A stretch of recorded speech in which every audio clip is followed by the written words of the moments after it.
Bien, de regreso al rumbo de la tarde, vamos ahora a hablar de política, política con profundidad, Grandes con ligas. conciencia. Y para ello, como anuncié antes de ir a la pausa, tenemos la presencia de un gran amigo, tanto de Rudy como mío, el doctor Belarminio Ramírez, quien es abogado de profesión, es politólogo, ha sido consultor jurídico. Bueno, es, en honor a la verdad, es un catedrático de la Un política, académico, un claro, y académico. catedrático, claro, claro que sí. Gracias por estar con No, nosotros, yo estoy Belarminio. contento. Lo único que cuando Rudy me llamó, yo esta mañana estuve en un programa y yo le he dicho a la esposa mía, nada más voy a ir a un programa por semana, porque me están llamando mucho de todos los medios. Entonces me llama Rudy y me dice, ¿qué te veo? ¿Qué tú estás pensando? Que entré al baño y yo le dije, no, es que me llamó un amigo para un programa y yo no le puedo decir que no.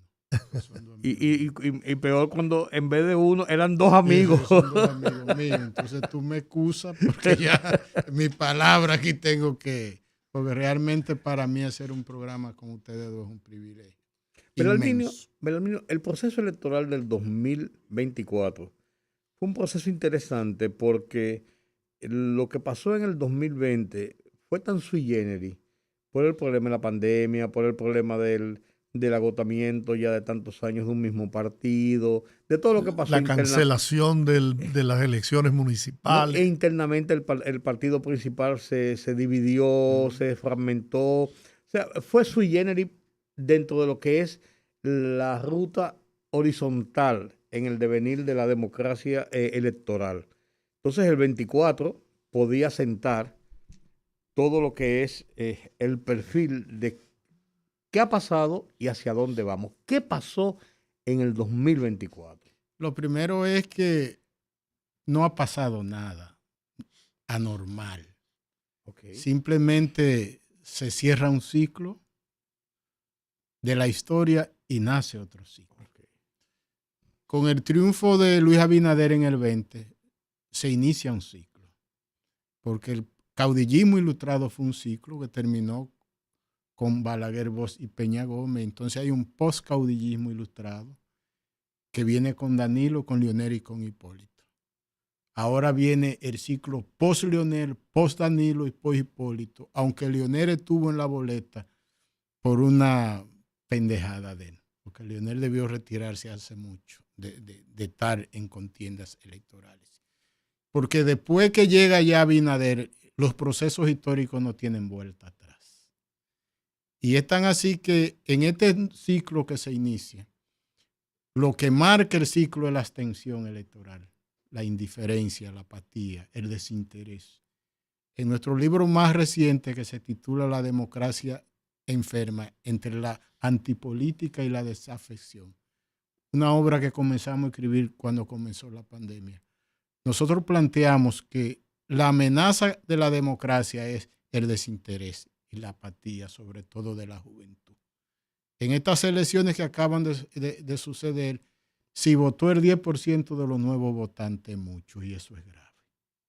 Entonces, tenemos un ciclo que se inicia y ese ciclo requiere de un liderazgo del nuevo orden. La única forma de lograr que la juventud se conecte de nuevo con la política, con los temas políticos y con los partidos, es poniendo en escena actores jóvenes. No hay otra posibilidad. Imagínense, por ejemplo, un 28 con Leonel, con Danilo y con Abinader de nuevo. No votaría ningún joven. Entonces, en este proceso que se inició ahora, a mí lo que me da más tranquilidad y más me ha gustado es que hubo jóvenes valiosos de los tres partidos que sacaron cabeza. Y ahora lo que se requiere de una conciencia nacional, una conciencia ciudadana, para comenzar a abrirles cancha a esos jóvenes, porque ya la columna de la democracia no son los partidos. La columna democracia es el liderazgo. Pero, Belarminio, ese no es un fenómeno solamente de República Dominicana. Es global. Si uno ve, no, y si uno ve América Latina, el Latinobarómetro de julio del año pasado, del 2023, plantea eso, un 62% de apatía en la democracia y en el liderazgo de los partidos para resolver los problemas ancestrales de los pueblos. Pero aquí el problema es que los partidos enfermaron todos juntos. Y que la enfermedad aquí se prolongó, porque nosotros estamos viviendo aquí situaciones que Perú vivió en los años 90, por ejemplo. Correcto. Problemas que Venezuela vivió en los años 90 y México vivió hace mucho tiempo. Ecuador también. Y Ecuador. Aquí teníamos un sistema de partido mucho más fuerte y un liderazgo de más calidad, un liderazgo con capacidad para consensuar, para pactar por el desarrollo de la nación. Y eso nos permitió a nosotros avanzar, porque eso hay que tenerlo bien claro. Nosotros hemos tenido buenos partidos y hemos tenido buenos líderes. Nosotros, República Dominicana. Porque aquí ahora lo que quieren es tirar al zafacón y a la basura, a los partidos y al liderazgo dominicano. Gente fomentando antipolítica, viviendo de la antipolítica, pero al mismo tiempo chupando de la política. Y a eso nosotros tenemos que darle el frente. Ahora el problema es que los partidos enfermaron y comienzan a morir uno tras otro y que el liderazgo partidario no fue capaz de generar un relevo. Porque el problema que nosotros tenemos como conducta y como cultura es que aquí la gente no sabe echarse a un lado ni por edad, ni por enfermedad, ni por vejez, ni por nada. Pero no solo los presidentes de los partidos, los regidores, todo el mundo es lo mismo. El sector empresarial, en todos los estamentos de la sociedad. Exactamente, pero esto es mucho más complejo porque, por ejemplo, esto comienza en los años 90, lo que estamos viviendo hoy. En los años 90 es que comienza con el quiebre de los partidos ideológicos, con el quiebre de las doctrinas, con la llegada de la TV Democracia, con el boom de la perestroika, luego viene el telecable y de arriba de eso viene el Netflix, viene el internet, viene toda esta interconexión. Entonces los partidos perdieron la capacidad de influir en la gente y los líderes también. Antes para nosotros, lo más importante después de nuestro padre y nuestra madre era el líder político que seguíamos. A mí me hablaba una gente mal de Balaguer y podía tener problemas serios conmigo. Pero ahora hay una generación que no es leal a nada. Entonces rechaza la política, es indiferente a la política, no escucha los mensajes de la política.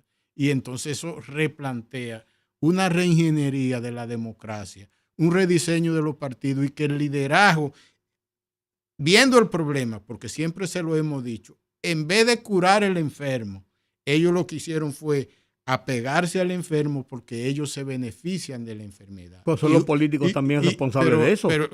Pero la tragedia mayor es el financiamiento que los partidos reciben y los negocios que hacen un grupo de tigres que se adueñan de los partidos.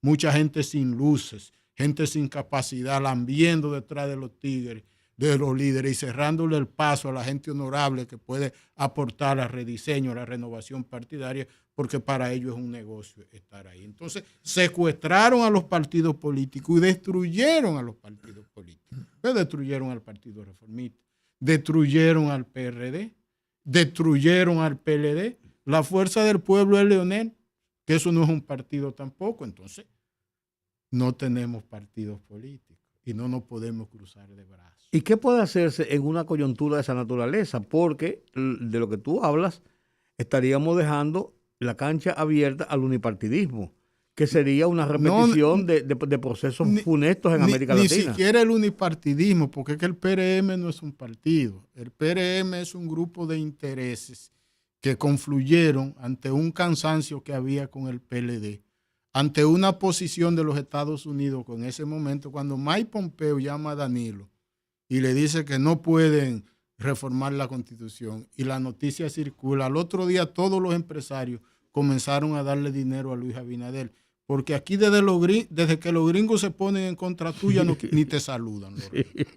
Entonces se dieron todos esos factores y eso permitió que esta gente llegaran. Ahora, vamos a ver si el PRM tiene la capacidad, si ellos tienen la madurez, el compromiso cívico de articular de ese proyecto un partido con solidez histórica, porque todavía no es un partido. Ahora, tiene el PRM a su favor lo siguiente: haber ganado unas elecciones y ganar otras de manera consecutiva, tienen la oportunidad de producir un activo de liderazgo que sea relevo de Luis Abinader. Si producen ese activo de liderazgo y esos se comprometen a competir y después a no dividirse, entonces ahí el PRM puede ser un partido sólido que sirva de columna y reemplace a los demás partidos hasta que puedan rehabilitarse y volver a recuperar el espacio perdido. ¿Qué va a pasar? ¿Qué va a pasar? Porque ese panorama que tú presentas, con el que yo coincido, el PRM parece que bajo el liderazgo de Luis Abinader y por qué no de Hipólito Mejía, que ha entendido perfectamente que la unidad de ese partido es la que lo ha llevado al poder, no hay dudas. Y hay jóvenes ahí con aspiraciones que yo tengo la seguridad que Luis Abinader ejercerá ese liderazgo para apaciguar y detener las tempranas ambiciones que tienen esos jóvenes que hay en el partido. Bien, pero ¿y qué otro? La fuerza del pueblo. Pero temprano, tú acabas de decir algo que tengo que llamarte a la atención. La única posibilidad que tiene un partido de ganar unas elecciones es proyectando temprano sus marcas. Cuando llegue el momento electoral y hacemos los estudios de mercado y nos encontramos en que la mayoría de los aspirantes de un partido, ninguno pasa de un 70% de conocimiento, ese partido automáticamente va a perder las elecciones. Si están estos muchachos ahí, capaces, competentes, que han sido eficientes en las instituciones los puestos que están desempeñados. Si Luis Abinader lo frena, entonces Luis Abinader le está cortando las alas y lo está destruyendo. No lo pueden frenar. Esos muchachos tienen que comenzar a proyectarse temprano, a darse a conocer, a crear empatía social, a exponer su visión de futuro, a buscar consultores de calidad para que puedan conectar con la sociedad, porque si no, no van a hacer marca, porque aquí en República Dominicana nadie gana unas elecciones inclusive sin antes recibir una derrota. Lo de Leonel fue una excepción, pero fue porque Balaguer lo hizo presidente y tú y yo somos testigos de eso. Sí. Entonces, si le cortan las alas a esos muchachos y lo frenan ahora, entonces ahí el problema es mayor, porque ahí el PRM sucumbe. Escúchenlo bien. O sea, tú eres partidario de que... Oh, pero claro, aquí hay que crear un... ¿Y eso no podría afectar el funcionamiento del gobierno en este momento? Pero es que el PLD, por ejemplo, en el PLD, cuando Leonel llega, se inicia un proceso donde emerge Reinaldo Pared, emerge Francisco Javier, emerge Domínguez Brito, Temo se pone en la escena, Radamés Seguro se pone en la escena y el PLD siguió ganando elecciones. ¿Por qué? Porque todos ellos salían los fines de semana a hacer su política y de lunes a viernes estaban trabajando en sus ministerios. Cuando el Danilo llega, que se pone Gonzalo en escena y salen todos estos liderazgos que se suma el menú de oferta del PLD, Danilo en el 16 logra una votación sin precedente y el PLD el primer partido que saca más del 50% de los votos. Y todos estos liderazgos salieron y se promovieron. No, eso es muy peligroso, porque ahora Luis Abinader va a encontrar gente que le va a estar hablando en los oídos para que frene a Yayo, para que frene a David, para que frene a mi alumno Wellington, a Carolina. Frenar a esos muchachos es matar la democracia. Igualmente en la fuerza del pueblo, el candidato de la Fuerza del Pueblo en el 28 debe ser Omar Fernández y eso deben decidirlo temprano. En el PLD está este muchacho, Juan Ariel Jiménez, que una joya, un diamante. Ahí hay otros muchachos que están emergiendo, que se están con un Johnny Pujol. Que esos muchachos temprano hay que abrirle cancha, porque lo que le conviene a la democracia dominicana es que en el 28 ni esté Danilo, ni esté Leonel, ni esté Abinader en ninguna de las boletas electorales. Porque si ellos están, la abstención no va a ser de un 50%, no. Va a ser de un 80%. Porque la juventud no van a conectar con ellos ya. Porque esta juventud no quiere candidatura de más de 50 o 60 años de edad. Ni quiere músico, ni quiere artista, ni quiere nada viejo.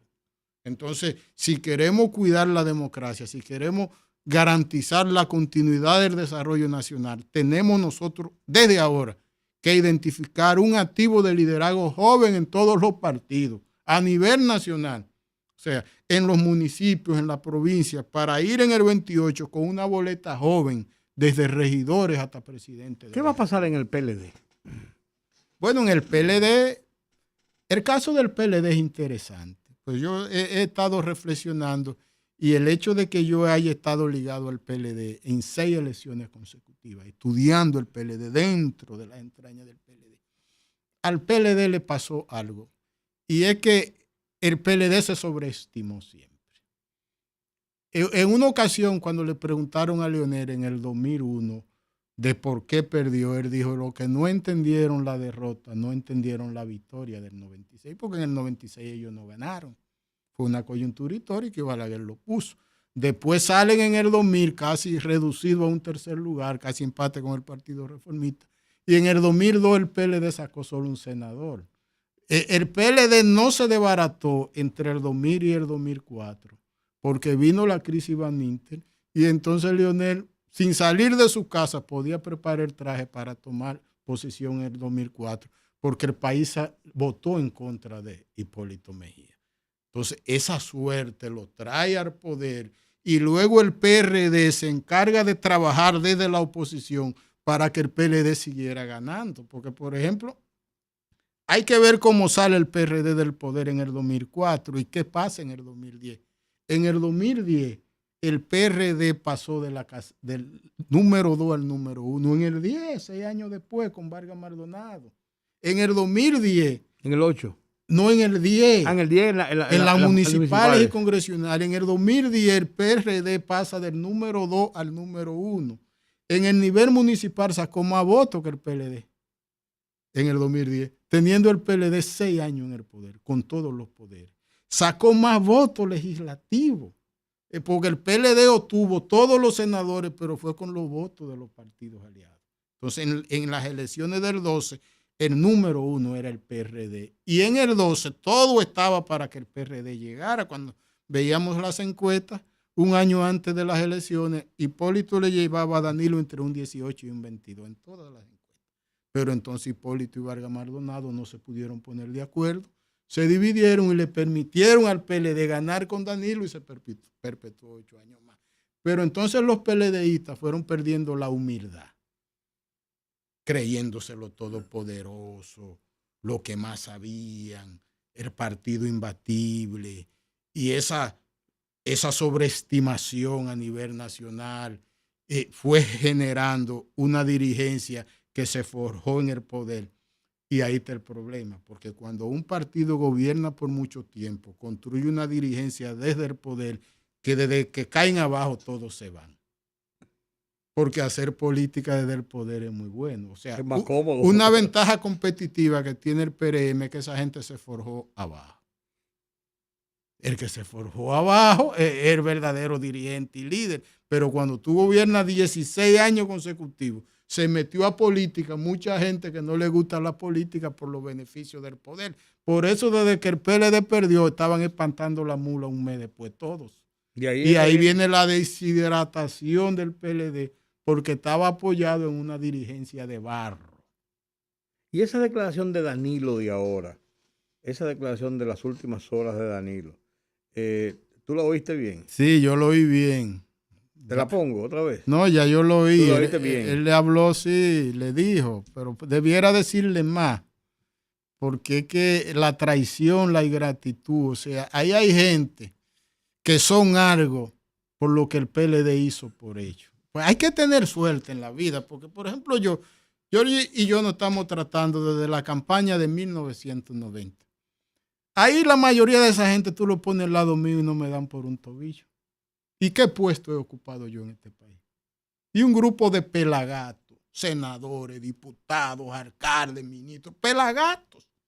Gente sin grandeza de nada. Gozando tú exactamente de la valoración y del aprecio de Balaguer. Exacto. Gente sin grandeza social de ningún tipo. Una coyuntura a su favor y una oposición que le permitía llegar en el poder. Y estos pendejos desde que caen abajo se están yendo.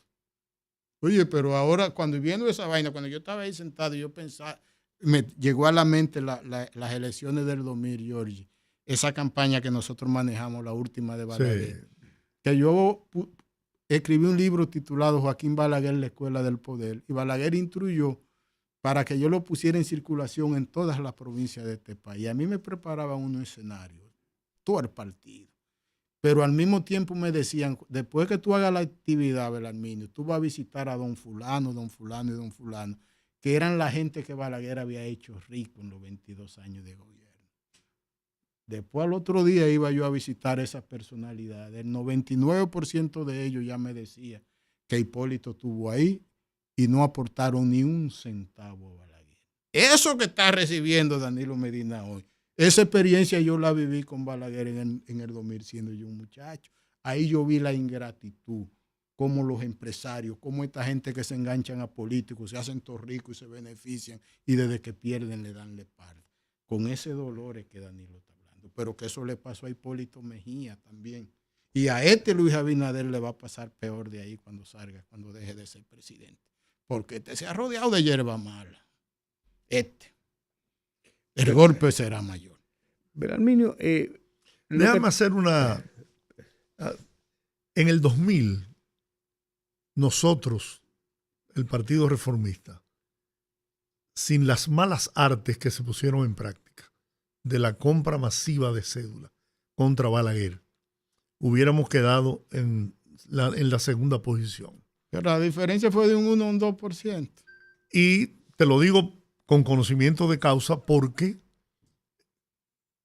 gente de la inteligencia, gente con mucha habilidad, pues envió a personas con grabadores a los centros donde se compraban cédulas de reformistas.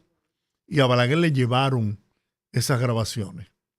Y esa fue la causa por la cual, cuando fueron donde Balaguer a pedirle que le prestara el sombrero por segunda vez, él dijo, yo no presto mi sombrero por 2 veces y menos voy a someter a este país al trauma de una segunda vuelta cuando lo que le faltan a Hipólito Mejía son 2 o 3 votos. Yori, yo te agradezco que tú menciones eso, porque yo voy a relatar algo. Tú sabes que el delegado en la Junta titular era Olivero Félix y yo era el delegado en la dirección de elecciones. El día de las elecciones en la mañana, yo llegué a la Junta como a las 9 de la mañana. Yo de Balaguer, pero yo soy peligroso, tengo un carácter fuerte yo. Y llego a las 9 de la mañana a la Junta, estoy supervisando, y vi que salió Olivero Félix de una oficina de la Junta con Fernando Álvarez Bogal. Y me encontré a Olivero Félix que andaba con unos tenis, un jean y un polochecito. Los delegados vamos trajeados el día de las elecciones, claro, porque ahí está toda la prensa. Inmediatamente cuando yo vi eso, le dije, doctor, ¿y qué está pasando? No, Belarminio, que si yo, ¿qué me evadió? Entonces yo de ahí salí para donde Balaguer y dije lo que estaba pasando. Volví para la Junta y me senté ahí. Como a las 11 de la noche llegó la doctora Zoila Martínez de Medina, ya como a las 9.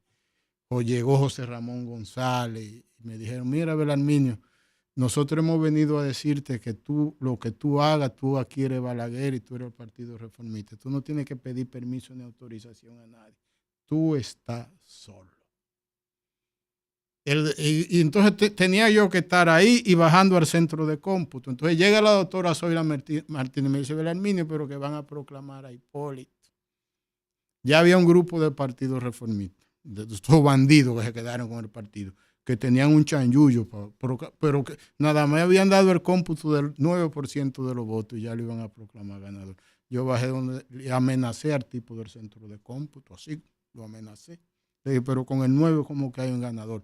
Y armó un lío en esa junta. Pero un lío, Entonces tuvieron que suspender el acto que Hipólito tenía en el Lina, porque yo tenía que ganar tiempo. Cuando se arma todo el momento, al otro día ya Balaguer con la información, no, presidente, no hay ganador. Usted decide si hay una segunda vuelta o no hay una segunda vuelta, porque yo lo que estamos montando el escenario para que Balaguer sea el árbitro de la historia y de la nación. Y ahí se construye el momento que conduce después a que Balaguer fue declarado padre de la democracia dominicana. Pero a mí querían matarme esa noche. Matarme. O sea, fue un momento muy fuerte. Llegó un momento que yo tuve que salir. Estaba jugando el poder. Salir a las 5 de la mañana. Yo andaba solo. Y ya yo estaba que cuando tenía sed, yo en mi carro tenía 2 galones de agua, que fui muy atinado. porque ya yo conocía la historia del 90 con lo que le pasó a Feluche, Sí. que le dieron un chocolatico ahí. Y cuando entró al baño, el PLD estaba ganando y cuando reaccionó la vaina el otro día ganó Balaguer. Nosotros lo que más sabíamos era nosotros. Cuando me daba sed yo iba a mi carro a beber agua. Y ahí iban los militares A tu galón. detrás de mí al carro a ver. Todo el mundo estaba bronco. A tu Pensaban, galón. coño, ¿qué es lo que va a buscar? Me volvía. En la madrugada ya yo no aguantaba, salía a mi casa a bañarme, echarme agua. Y cuando llegué estaba la esposa mía y la niña esperando. Ay, papi, que están llamando de la casa de Balaguer, que Jacinto Peinado está en el teléfono, que qué es lo que está pasando. Digo, no está pasando nada. Venga, pongan. No, yo vine a bañarme. Yo me voy a bañar porque la sangre se me ha ido a la cabeza y yo en una hora estoy en la junta de nuevo. Y ahí estaba todo paralizado hasta al otro día habilitar a las 8. Un momento muy grande que nosotros vivimos.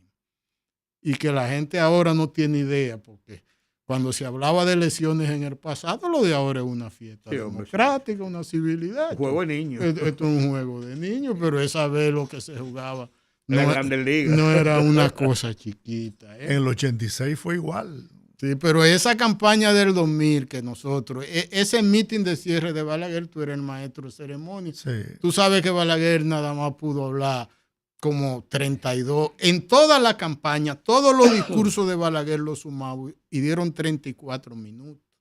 Y en el meeting de cierre Balaguer lo que habló fue como 5 minutos. Y no teníamos nosotros dinero para traer la gente de los pueblos, no pudimos movilizar. Y ahí yo vi eso que está pasando, Danilo. Yo lo sufrí siendo un muchacho en el 2000, viendo cómo toda esa gente se negó a dar el aporte a Balaguer en la campaña, en las elecciones. Eso hay que vivirlo para entenderlo. Entonces el PLD y Leonel pasaron ese proceso ahora. Y le va a seguir pasando a todos porque aquí los empresarios se meten al poder, sacan lo de ellos y después se echan a un lado, se alían con el que llega de nuevo. Y los políticos vividores van cambiando de uno a otro para sacarlo de ellos y también le van dando la espalda. Entonces los líderes sufren porque son personas de carne y hueso. Por ejemplo, Georgie y yo, de la intimidad de Balaguer. Nosotros somos, si usted habla mal de Balaguer al lado de nosotros o le respondemos o no vamos. Él lo sabe. O sea, pero es que ya la gente como nosotros casi no existe. Bueno, hay un caso yo recuerdo cuando Eduardo Estrella fue candidato, Georgie no quería entrar en la campaña. Y me dice Eduardo Belarminio, necesitamos a Georgie, pero Georgie no estaba por meterse. Yo le dije, mire, la oficina mía está cerca de la casa de Georgie, en Gascue. Me dijo, ¿verdad? Me dijo, pues mira, el nombramiento de Georgie como director de comunicaciones y publicidad está hecho. Tú se lo puedes llevar. Llegué, yo toqué. Georgie, Belarminio, mire, esto le mandaron. Él estaba comiendo y me fui. Le dejé la designación en la mano. Pero esa es una señal de lo mal que andaba una campaña. Ya uno viviendo ese proceso, ahora yo viviendo lo de Abel Martínez y todo esto. Cuando una campaña va mal, inclusive las personalidades de más prestigio de la organización no quieren responsabilidades en la campaña. Pero eso hay que estar dentro para entenderlo. Pero, por ejemplo, ese Eduardo Estrella, en el PLD, me decían algunos, pero Belarminio, ¿por qué que cuando alguien habla mal de Eduardo Estrella tú te paras y te vas? Yo le dije, es que hay una situación. Primero, Eduardo Estrella y yo venimos del seno de Balaguer y de Guaroa Liranzo.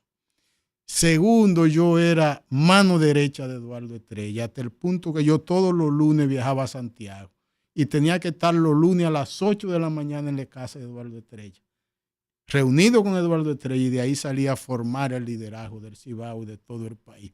Y a veces yo llegaba a la casa de Eduardo Estrella y él estaba acostado. Y desde que yo llegaba, doña Arely y su esposa, Belarminio, ¿usted desayunó?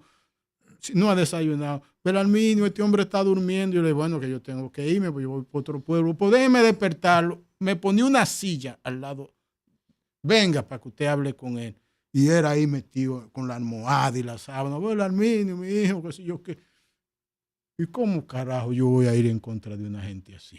Usted Además, me está entendiendo. Un hombre bueno. Yo no puedo honesto. actuar nunca en la vida, nunca, ni en esta vida, ni en la vida que viene, en contra de una persona que me da un trato a mí así.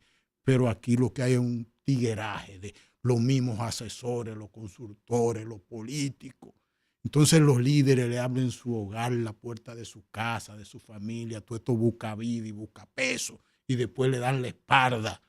¿Tú crees que es imposible o que es posible o factible, quizás por esas mismas formas de la generalidad de lo que conforma hoy la oposición, y hablo directamente, PLD, la Fuerza del Pueblo, de que haya una reconciliación entre esas fuerzas en el futuro? Ya se reconciliaron, porque lo de la alianza que se hizo ahora, Rescate RD, fue el punto de partida para que en el 28 esos partidos vayan estratégicamente fusionados. Porque es que lo que hubo fue algo de ego. ¿No será Leonel un obstáculo para...? Porque No, mira, no. Mientras Leonel esté ahí, Sí, pero es yo que, dudo mucho es que que él... Leonel no es para siempre. Y además, dentro de la propia Fuerza del Pueblo, la mayoría pronto ya va a pedirle que sea Omar el candidato de la Fuerza del Pueblo. Porque es que con Leonel ha pasado algo. Leonel carga con la responsabilidad de que el PLD saliera del poder en el 20.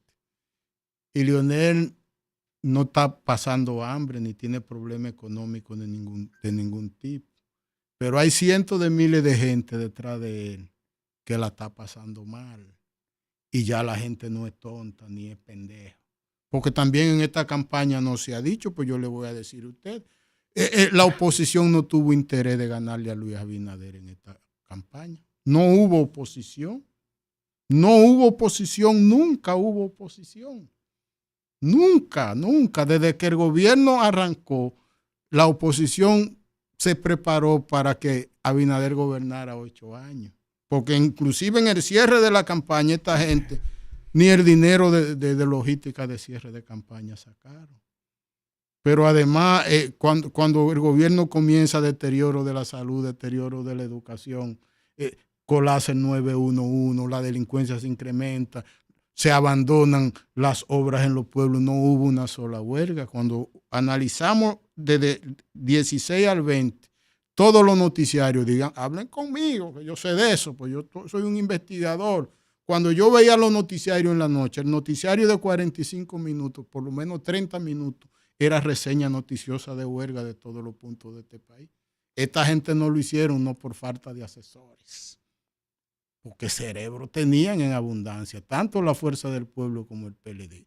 Y a mí me llega a la mente, por ejemplo, una vez con Balaguer. ¿Y por qué fue entonces?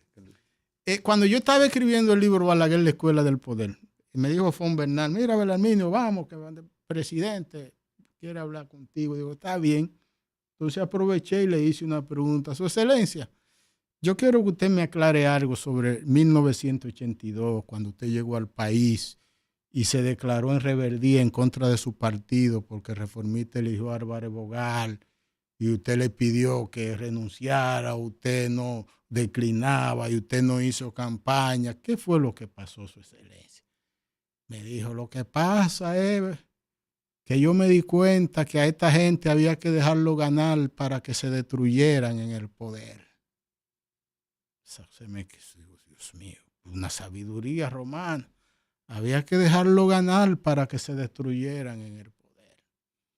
Esta oposición hizo lo mismo, porque los segundos periodos son catastróficos. Y este gobierno manejó muy mal. O sea, eso que está haciendo Milei en Argentina, Abinader debió hacerlo aquí en el 21. Ya Milei comenzó reduciendo el tamaño del Estado. Porque si usted gana 100,000 pesos y de repente solo le están entrando 50,000, usted no puede seguir gastando 100,000 pesos. Eso, y ahora hay que hacerlo. Por eso Abinader ahora deja de ser el Abinader presidente candidato para ser Abinader el presidente estadista, que tiene que buscarle solución a los problemas nacionales. Y esa vaina fiscal que viene, eso no es una cosa chiquita. Entonces, aquí tenemos algo muy serio planteado. Y, por ejemplo, ustedes y yo vivimos el caso de Hipólito. Hipólito, los 2 primeros años de gobierno de Hipólito fue los 2 mejores años de gobierno hasta ese momento de la historia de la democracia dominicana. Ninguno de los 2 primeros años de Balaguer se puede parecer a lo que hizo Hipólito entre el 2000 y el 2002. Y cuando el PRD va y saca 29 de 32 senadores en esas elecciones, lo sacó prácticamente todo. Y se reforma la Constitución para que Hipólito siga y gane de nuevo en el 2004. Miren lo que pasó en el 2004, solo con la quiebra de Van Inter lo que pasó. Aquí hay un momento delicado de por medio. Y aquí hay que dejar de estar jugando a la politiquería barata. Ya la campaña electoral hay que pasar la página. Nosotros tenemos que pensar como país. Nosotros tenemos que cuidar el orden social, la democracia, el sistema, la institucionalidad del Estado. Y los líderes políticos de este país de edad avanzada tienen que entender que es el momento de la reingeniería y es el momento de que ellos se echen a un lado. Y eso que dijo George, ok, la estrategia de Hipólito y Abinader, ¿cómo estos dos señores se pusieron de acuerdo? Porque los dos dueños del PRM son ellos. Y dijeron, vamos a poner a Paliza y a Carolina a dirigir el partido. Al ellos hacer eso, en vez de reducirse, lo que hicieron fue que se crecieron. Entonces, ¿por qué Leonel no puede, por ejemplo, poner inclusive que los jóvenes toman el control de la fuerza del pueblo, la gerencia? ¿Por qué Danilo no puede hacer lo mismo? Por si a Abinader y a Hipólito le funcionó bien, a ellos también pueden funcionar. El ego quizás. Tienen que revisarse. Sí. Tienen que revisarse porque ahora hay una nueva mente social, hay un nuevo cerebro social, hay un nuevo comportamiento social y la juventud de ahora no está en política ni en político, rechaza la política y lo político. Entonces, esto requiere de harto marketing. Pero que esos jóvenes, como no tienen historia sucia detrás, esos jóvenes como son personas preparadas, esos jóvenes, tú lo veas todo, te estoy hablando de Omar, Juan Ariel, Carolina, Yayo, David Collado, Wellington. Esos jóvenes, tú lo escuchas hablar y te das cuenta que no tienen el odio ni el resentimiento que tenían sus ancestros, porque ellos no han vivido esa etapa de confrontación. Entonces, esos jóvenes es lo que hay que trabajarlo a todos para que la democracia, ellos sean la columna en el ciclo que se inicia y ellos tienen madera y tienen material. Y los medios de comunicación y las universidades van a tener que jugar un rol de primer orden para que se dé esa transición obligada de estos viejos que no quieren soltar nada hacia esa juventud que conecta con el nuevo pensamiento, no solo de la juventud, sino de la sociedad en sentido integral. Hay que reformar la ley del régimen electoral y de partidos políticos. ¿Cómo tú enfocarías eso? Mira, George, el asunto no es de ley electoral y ley de partido. Por ejemplo, ¿no afecta el hecho de la proliferación de tantos partidos políticos en el sistema? Pero las leyes que tenemos aquí en materia electoral, estamos mucho más avanzados que todos los países del continente. Lo que pasó en 1994, que el país tuvo al borde de una guerra civil y se sentaron Balaguer, Bosch, Peña Gómez, con mediación de Agripino, con mediación del liderazgo del empresariado y decidieron buscar una persona para que se encargara de la Junta, que fue a don César Estrella Sadalá. Y fue que yo llegué a la Junta con don César Estrella Sadalá, un hombre con una filosofía de trabajo, se hizo cargo del órgano electoral y nunca más ha vuelto a la Junta una institución como fue don César Estrella Sadalá y montó un proceso y el resultado electoral de 1996-1998 fue acatado por todos como si fuera una cuestión bíblica. Entonces es un asunto de conducta, de comportamiento. Nosotros no necesitamos reformar nada. Ahí lo que se necesita es honorables que vayan a cumplir con su misión, inclusive con lo de la Constitución de la República. Yo solo hay dos aspectos por los que me gustaría que se reformara la Constitución. Uno, juntar las elecciones de nuevo, porque la economía dominicana no resiste todas esas elecciones separadas. Eso hay que hacerlo, hay que juntar las elecciones. Eso es vital, eso tenemos que hacerlo. Para mí ese es el punto fundamental. Lo otro, lo del Ministerio Público, todo eso, el país puede marchar bien, porque yo, por ejemplo, soy testigo de lo que hizo Subero Isa durante 10 años en la Suprema Corte de Justicia. Un hombre probo, honorable. Bueno, que lo pusieron unos amigos de Georgie mío.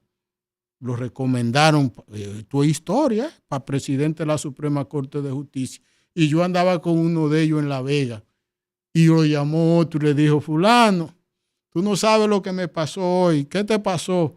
Oh, que fui donde Jorge Subero Isa y me dijo que no lo volviera a visitar más a la Suprema, que si yo quería hablar con él, que vaya a su casa. Ese que andaba conmigo, ese hombre se puso rojo como un tomate, porque ellos pensaron que lo habían puesto para ellos dirigir la Suprema y ellos comenzaban a vender sentencia y vaina. Ese tipo una autoridad moral, un hombre. O sea, lo que hay que saber es escoger a las personas para los cargos. Y las hay.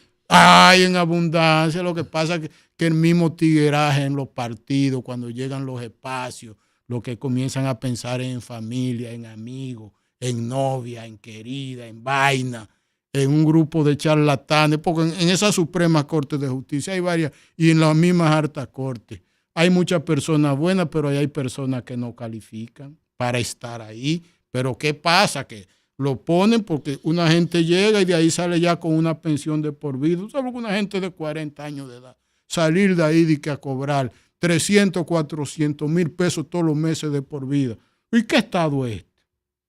Este estado hay que revisarlo, ¿eh? Y ahora Luis Abinader va a tener que hacerlo y hay que prepararse para un gran sacrificio y darle el apoyo que sea necesario para reducir el tamaño del Estado dominicano, señor, porque el Estado que nosotros tenemos hoy es creación de una época de bonanza y de crecimiento económico que ya quedó atrás. Entonces, en eso es que tiene que ponerse la sociedad dominicana, el liderazgo dominicano, los actores de los medios de comunicación, en crear ese tipo de conciencia para que nosotros podamos superar esa etapa difícil que está ahí al doblar la esquina. Bueno, yo creo que si le pedimos más sería un abuso. Es un abuso. Belarminio, gracias. No, yo siempre a la orden. Para mí conversar con ustedes. De verdad que impresionante la exposición que has hecho. Yo sé que nuestra audiencia la valora y la ha disfrutado, porque has hablado con las cartas sobre la mesa, como dice el pueblo. Quiero decir ya antes que el presidente Abinader tiene que tener cuidado con algo. Primero, ya van a comenzar diciéndole que en la reforma a la Constitución, que quite el nunca jamás, él tiene que no caer en esa trampa. Y si lo quitan, porque nunca jamás no debió estar en la Constitución, pero que no se ponga a estar pensando en que se va el 28 y va a volver después. Esa tragedia que genera, ese es el punto, el escollo que impide el avance de este país, porque hay un grupo de tigres que se colocan detrás de los liderazgos, lo van endiosando y lo van dañando. Que se prepare para gobernar hasta el 28 y que prepare su relevo dentro de su partido. Hay jóvenes valiosísimos con capacidad suficiente y en los otros partidos también. Que se cree. ¿Es posible establecer en la Constitución que un dominicano o dominicana que gobierne durante los 8 años que le permite la Constitución, 4 y una posibilidad de un segundo periodo, se establezca que nunca más puede volver a ser presidente de la República? Pero es que no se debe, porque, Georgie, el poder constituyente, el soberano, cuando tú eliges el Congreso Nacional, este Congreso de ahora no puede amarrar al Congreso que se va a elegir en el 28. Pues entonces no es democracia. O sea, no se puede poner candado a nada. Primero, eso es anticonstitucional. Eso va en contra de la doctrina y la filosofía, de la esencia del Estado constitucional. Cada 4 años el pueblo elige un constituyente. Y si hay que revisar algo, ese constituyente lo revisa en nombre del pueblo.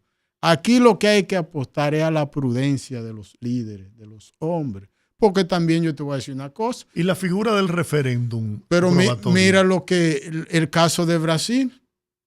El asunto es que un presidente llegue y gobierne sus 8 años. Si tuvo la oportunidad de ser reelecto y lo haga bien. Y si después se arma tremendo lío, que no dan pie con bola los sucesores y tiene que volver porque vuelva cuantas veces sea necesaria. por el bien de la nación, porque tampoco podemos atar al pueblo dominicano a que en el futuro no pueda tener la oportunidad de ser dirigido por un liderazgo de grandeza extraordinaria porque una norma lo impide, porque Balaguer gobernó 22 años y pudo seguir más aún ciego. O sea, es que tenemos que dejarnos de eso. Ahora, tiene que enfocarse en sus 8 años.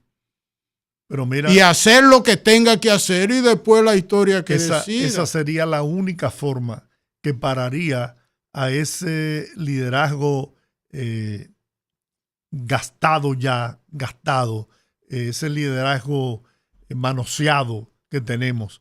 Porque de lo contrario, ese liderazgo añejado no lo para nadie, no hay juventud. Mira, le importa que vote el 30%, que la abstención sea de un 80%. Entonces lo que tenemos que hacer es simplemente dejarlo así 8 años y dejar el nunca más en la Constitución. 8 años ya que se olviden de eso. En Estados Unidos. Entonces, exactamente, porque por ejemplo ahora el PRM tiene todo el Congreso, no tocar eso. Punto. Sí. Sí, pero viene otro Congreso diferente, pero no sí lo tocar puede eso. tocar. Tú sabes que el reformismo tenía el Congreso totalmente en los tiempos de Balaguer y el PRD no repetía candidato, porque ellos tenían su filosofía de no reelección.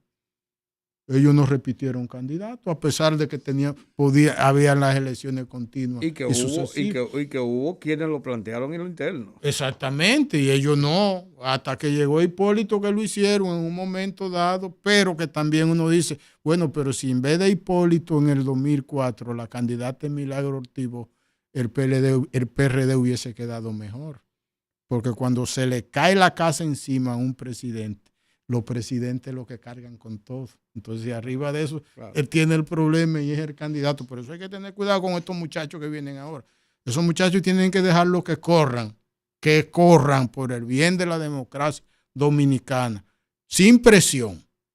Ahora tiene el presidente que vigilarlo, decir para que no vayan a crearle un desorden en las instituciones, una politiquería. No, así no. Pero tienen que dejarlo correr porque el sistema lo necesita. Bueno, gracias a ustedes. Belarminio, gracias. Para nosotros ha sido un placer este conversatorio y qué bueno poder hablar abiertamente. Esa es parte de la democracia, poder hablar abiertamente y plantear los puntos de vista sin que las pasiones desborden realmente el raciocinio, la realidad y lo que son las expectativas que tiene una nación como República Dominicana. Bueno, gracias a ustedes y bendiciones. Amén. Un abrazo, Belarminio. Vamos a la pausa, regresamos en breve en el rumbo de la tarde. Qué cara.